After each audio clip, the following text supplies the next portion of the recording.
ಒಂದೊಂದ್ಸಲಿ big boss ಒಳಗೆ ಒಂದೊಂದು scene ನೋಡಿದಾಗ ಈ ಕ್ಲೋಸ್ ಫ್ರೆಂಡ್ಶಿಪ್ ಇರೋರು ನಡುವೆ ಯಾರು ತೊಗೊಂಬಂದು ಹಾಳು ಮಾಡಿರ್ತಾರೆ ರೀ.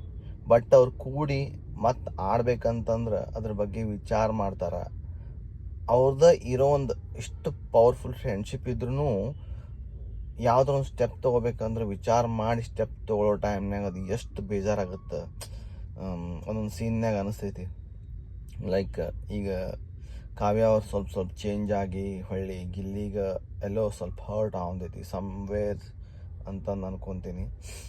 ಇವ್ರ ಮಾತು ಕೇಳಲಾರ್ದ ಆಟ ಆಡಿದ್ರೆ ಭಾಳ ಚಲೋ ಅನಿಸ್ತೈತೆ ಒಮ್ಮೆ. ಬಟ್ ಏನು ಮಾಡ್ತೀರಿ, ಬಿಗ್ ಬಾಸ್ ಒಳಗಿರ್ತೇವಲ್ಲ, ಅದು ಏನೂ ಗೊತ್ತಾಗಂಗಿಲ್ಲ. ಬಟ್ ಹೊರಗಿರೋರ್ಗೆ ಅದು ಗೊತ್ತಾಗುತ್ತೆ. ಎನಿವೇಸ್, ಏನೇ ಇರಲಿ, ಸ್ಟ್ರಾಂಗ್ ಫ್ರೆಂಡ್ಶಿಪ್ ಇತ್ತಂದ್ರೆ ಸ್ವಲ್ಪ ರಾಂಗ್ ವೇ ಒಳಗೆ ಹೋಗಿ ರೈಟ್ ವೇ ಒಳಗೆ ಬರ್ತೈತೆ ಅಂತ ಅನ್ಕೊತೀವಿ.